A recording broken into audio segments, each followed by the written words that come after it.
The mahogany-paneled walls of Mitchell & Sons Real Estate seemed to close in around me as I placed my company keycard on my father's desk. 25 years of grooming for succession, ended by a food truck and a dream. "This is absolutely ridiculous, Sophia," my father growled, his face turning that dangerous shade of red I remembered from childhood disappointments. "You want to throw away a $100 million real estate empire to sell tacos from a truck." I stood my ground, though my hands trembled slightly. "They're not just tacos, Dad. My fusion recipes." He slammed his hand on the desk, making his top real estate mogul award rattle. "Your grandmother's recipes aren't going to pay for your lifestyle. This company is your birthright, your future."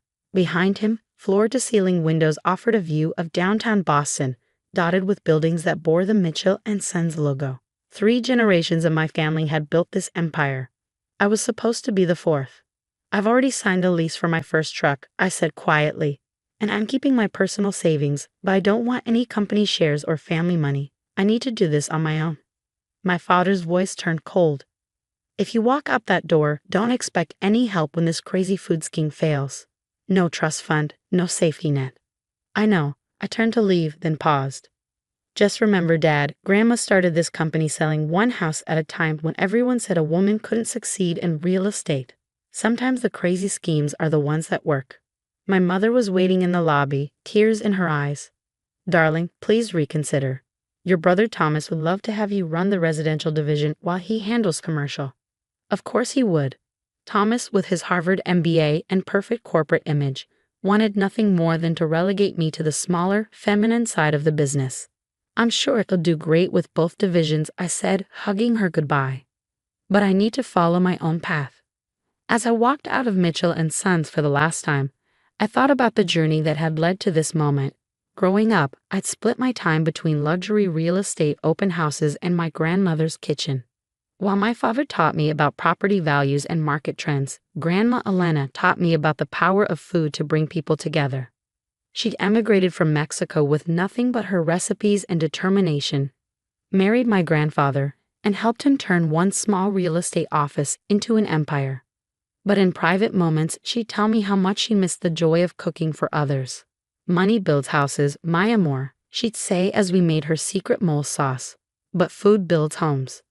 I'd gone to business school as expected, earned my MBA, and taken my place at Mitchell & Sons.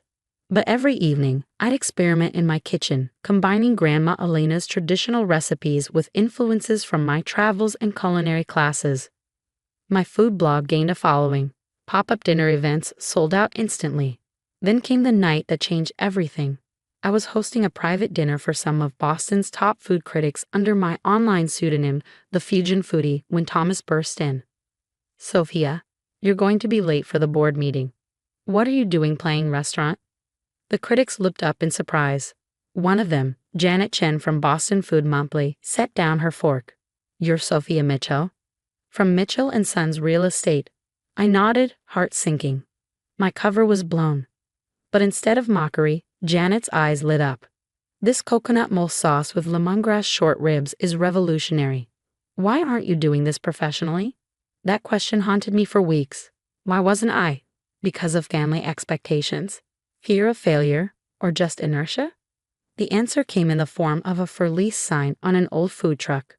Within a month, I had a business plan, designs for my Fusion Fiesta branding, and a growing sense of excitement I hadn't felt in years of real estate deals. Now, watching the Mitchell & Sons building recede in my rearview mirror, I felt a strange mixture of terror and liberation. My newly purchased food truck sat in a storage lot across town, waiting for renovations. My savings would cover startup costs and 6 months of living expenses. After that, I was on my own. My phone buzzed with a text from Thomas. "Dad's furious. Come back and apologize before you ruin everything." I turned the phone off and drove to the storage lot. The food truck was a 1975 model that needed serious work, but it had good bones, kind of like the rundown properties Dad had taught me to see potential in. "Well, old girl," I patted its rusty side, ready to start an empire of our own. The next month was a crash course in everything that business school hadn't taught me. I learned to fix plumbing, install kitchen equipment, and navigate the maze of food service regulations. My hands, once manicured for real estate showings, became callous from manual labor. Every evening, I experimented with recipes in my drastically downsized apartment kitchen. Grandma Elena's traditional Mexican dishes merged with Asian, Mediterranean, and American influences. The coconut mole sauce that had impressed Janet Chen became my signature, along with Korean bulgogi tacos and Thai basil empanadas. The Mitchell family grapevine kept me informed of the fallout from my departure. Dad had written me out of his will. Thomas was strutting around the office like he orchestrated my exit. Mom was telling her friends I was finding myself. None of them believed I would succeed. But then again, none of them had tasted my food. Finally, after weeks of preparation, health inspections, and test runs, Fusion Fiesta was ready for its debut. I'd chosen a spot near the financial district where hungry office workers might be willing to try something different for lunch. The night before my first service, I visited Grandma Elena. At 92, she was still sharp as ever, living in the penthouse apartment she bought with her first major real estate commission. "They think I'm crazy," I told her as we sat on her balcony. "Maybe I am." She took my hand, examining the burns and calluses with approval. "Your grandfather thought I was crazy too when I used my cooking money to put a down payment on that first office building.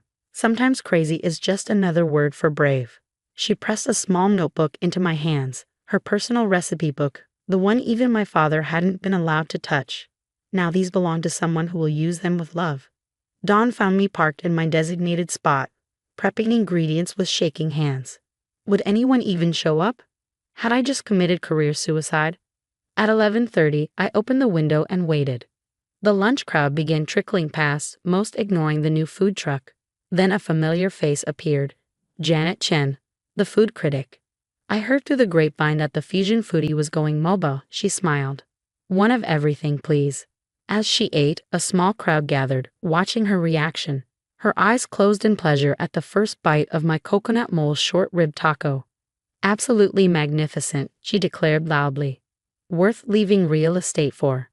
By 12:30, I had a line around the block. By 2 o'clock, I was sold out completely.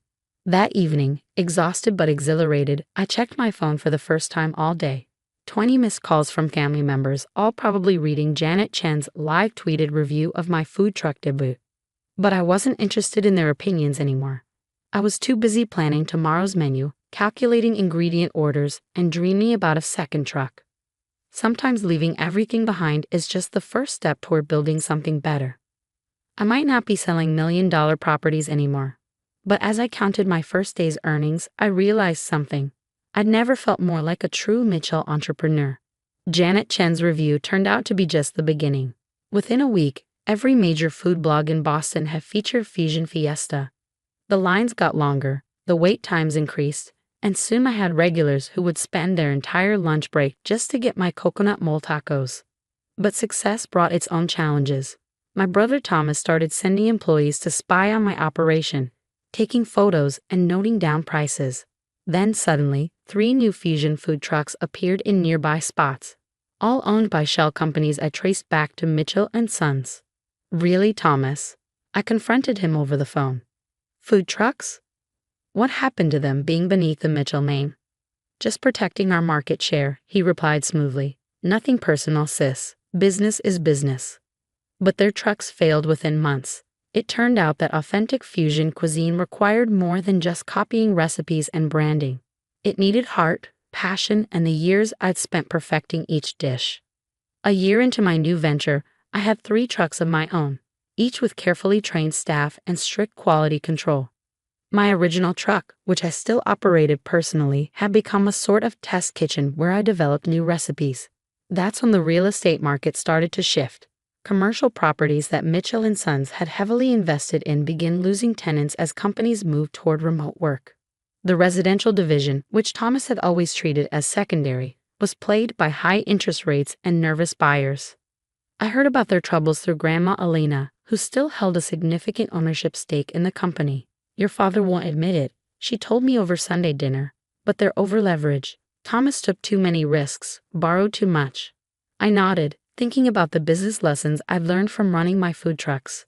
Bigger isn't always better. No, my amor. Sometimes the strongest businesses grow like good recipes, slowly, with care and attention. By then, Fusion Fiesta had evolved beyond just trucks. I'd opened a small test kitchen that offered cooking classes. Our catering division was booked months in advance for corporate events and weddings. I'd even started bottling my signature sauces, which now sold in specialty food stores across New England. Then came the opportunity I'd never expected. A prime corner property in downtown Boston, once home to a prestigious restaurant, went up for sale. The location was perfect, the bones of the building were solid, and thanks to the market downturn, the price was reasonable. I scheduled a viewing, only to find my father and Thomas already there, arguing with the realtor. Sophia, my father's face darkened. This isn't a place for food trucks. Mitchell and Sons is buying this building. Actually, the realtor interjected, Ms. Mitchell's offer has already been accepted. Her financing is solid, and her business plan for the space is exactly what the sellers were hoping for. The look on their faces was priceless. I used my real estate training and connections to secure an SBA loan, leveraging Fusion Fiesta's proven track record and strong financials. The food truck they dismissed had given me the credentials to buy $1 million property. The renovation took 6 months. I kept all 4 food trucks running while overseeing every detail of the restaurant's design. The grand dining room would showcase elevated versions of our street food menu. The basement would become a teaching kitchen for cooking classes. The roof would host a garden for fresh ingredients. Opening night was fully booked weeks in advance. Every food critic in Boston attended, along with local celebrities and business leaders. But the guests I was most nervous about were my parents and Thomas, who had surprisingly accepted my invitation. They sat at the best table, watching as plate after plate emerged from the kitchen. My coconut mole short ribs, now plated with traditional Mexican rice and Asian picked vegetables. Korean bulgogi tacos elevated with homemade kimchi and Grandma Alina's special salsa. Thai basil empanadas served with cucumber mint relish. This is extraordinary, my mother finally said, emotion in her voice. You've created something remarkable, Sophia. Thomas pushed his plate away, but I could see he cleaned it completely. The location certainly helps. Though commercial real estate is struggling, I finished.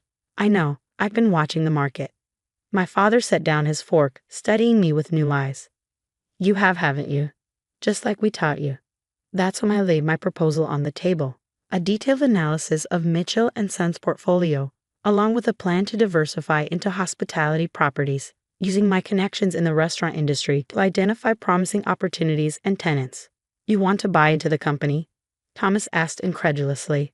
Now? No, I smiled. I want to merge with it. Fusion Hospitality Group has grown beyond just restaurants. We're positioned to expand into boutique hotels, specialty food markets, and culinary education centers. But we need a strong real estate partner. My father picked up the proposal, his experienced eyes scanning the numbers. These projections are solid, but why should we trust? Because while you were trying to copy my food trucks, I was building a profitable hospitality empire. Because I took every lesson you taught me about real estate and applied it to a new market. And because right now, you need my success more than I need your name. The negotiations took weeks. Thomas fought it initially, but the board, seeing Fusion Hospitality's growth potential, sided with me. In the end, we structured a merger that preserved the best of both companies while charting a new direction. Mitchell and Sons Real Estate became Mitchell Fusion Group, with divisions in traditional real estate, hospitality properties, and culinary enterprises. I took charge of the hospitality division while helping modernize the residential and commercial operations. Thomas eventually found his footing running our commercial division, though he still won't admit that my food truck idea was brilliant. Dad's semi-retired but serves as a consultant, finally accepting that innovation doesn't always mean following the old path. The original Fusion Fiesta food truck sits in the lobby of our corporate headquarters, restored to its former glory. Next to it, a wall displays 2 photographs. One of Grandma Elena in front of the first Mitchell and Sons office, and one of me serving tacos from that truck on my first day. Last week, a young associate asked to meet with me. She was hesitant, nervous about sharing her unconventional idea for a new division of the company. Some people might think it's crazy, she said, clutching her business plan. I smiled, remembering another young woman holding a food truck lease. Sometimes crazy is just another word for brave. Tell me more. Looking back, leaving Mitchell and Sons wasn't about rejecting my family's legacy. It was about finding my own way to build on it. Real estate taught me about property values, but food taught me about creating value. Both lessons proved essential to building something greater than either could have been alone. The Mitchell name still stands for success in Boston, but now it represents something more. The courage to take risks, the wisdom to trust your instincts, and the understanding that empires can be built on dreams as easily as deeds. Every Sunday, I still cook dinner for Grandma Elena using her recipes. She loves to remind me about the day I left real estate for a food truck. I knew then, she says, watching me make her mole sauce, that you would build something special. Because you weren't afraid to be a little bit crazy. She's right. Sometimes the biggest risk is not taking one at all. Sometimes throwing away your future is the only way to find it. And sometimes the best revenge isn't buying out the family business. It's making it better than it ever was before.